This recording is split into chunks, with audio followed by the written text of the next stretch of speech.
किसी ने बड़े कमाल की बात कही है कि कोई भी व्यक्ति हमसे इस दुनिया में सिर्फ 3 वजहों से जुड़ता है। पहला भाव, दूसरा प्रभाव और तीसरा अभाव। हाय गाइस, मेरा नाम है आरजे कार्तिक, माय एफएम से। एक छोटी सी कहानी। ये कहानी एक बुजुर्ग व्यक्ति की जो कि रेलवे स्टेशन पर प्लेटफॉर्म पर बैठे हुए थे, अपनी ट्रेन का इंतजार कर रहे थे। उस दिन उनकी ट्रेन 15 मिनट लेट थी। वो एक पुस्तक पढ़ रहे थे। तभी वहां पर एक न्यूलीवेड कपल आता है और पति पत्नी आपस में बात करने लगते हैं कि अच्छा हुआ हम टाइम पर पहुंच गए, वरना ट्रेन छूट जाती। अच्छा हुआ ट्रेन 15 मिनट लेट है। 50 तरह की बातें कर रहे थे। उसके बाद पति ने जाकर के पानी की बोतल खरीदी और देखने लगा आसपास कि कहाँ बैठ सकते हैं। तो उसकी नजर पड़ी कि एक बेंच खाली है जहां सिर्फ एक बुजुर्ग व्यक्ति बैठे हैं और कुछ पढ़ रहे हैं। तो वहां जाकर के पति पत्नी बैठ गए। जो पतिदेव थे, इनको बड़ी आदत थी ज्ञान बघाड़ने की, शेखी बगाड़ने की। तो इन्होंने देखा कि वो बुजुर्ग व्यक्ति पढ़ क्या रहे हैं। तो गौर से देखा तो मालूम चला कि वो जो बुजुर्ग व्यक्ति थे वो रामायण पढ़ रहे थे, हमारा पवित्र ग्रंथ रामायण पढ़ रहे थे। और इन्होंने वो देखने के बाद में ज्ञान बघाड़ना शुरू कर दिया।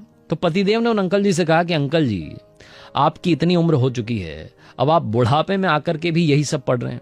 आपने बचपन से पढ़ा होगा, अब तो इसको छोड़ दीजिए। अब तो कुछ जिंदगी में ज्ञान बढ़ाइए। दुनिया में इतने सारे आर्टिकल्स हैं, इतनी सारी वेबसाइट्स हैं, वहां जाइए, मोबाइल चलाइए, उसमें आपको काफी सारी बुक्स डाउनलोड करने को मिलेंगी। इतने नए नए ऑथर्स आ चुके हैं।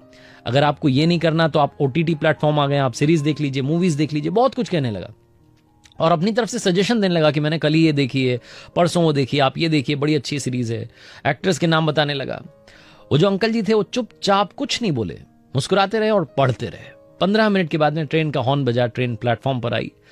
भीड़ मच गई, अफरा तफरी मच गई। तो पीछे के दरवाजे से जो बुजुर्ग थे चढ़ गए, आगे के दरवाजे से लड़का चढ़ गया।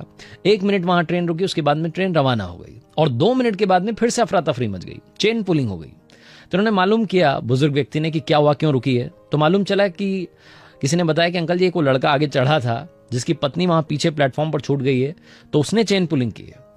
तो कोच से बाहर आकर के इन बुजुर्ग व्यक्ति ने देखा तो वो लड़का जो था वो भागा चला जा रहा था प्लेटफॉर्म की तरफ अपनी पत्नी को लेने के लिए।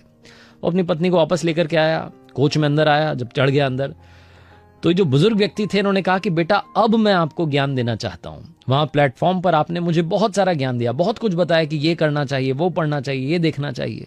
अब मैं आपसे कहना चाहता हूं कि मैं ये पवित्र ग्रंथ रामायण क्यों पढ़ रहा था, और आपसे ये भी कहना चाहता हूं कि आपको भी क्यों पढ़नी चाहिए।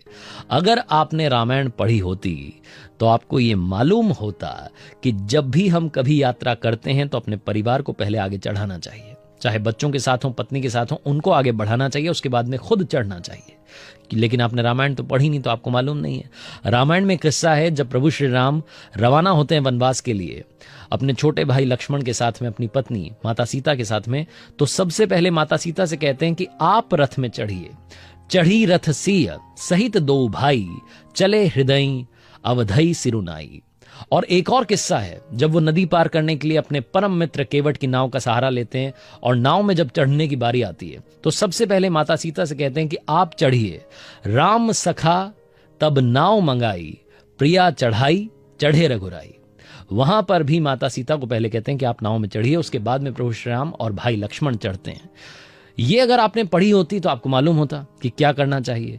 मैं रोजाना ये पढ़ता हूं ताकि जिंदगी में रोज कुछ ना कुछ नया सीखता रहूं। छोटी सी कहानी बहुत बड़ी बात सिखाती है। जिंदगी में पवित्र ग्रंथों को पढ़ते रहिए। आपके जीने का, हमारे जीने का, हमारी जिंदगी का आधार हमारे ग्रंथ हैं।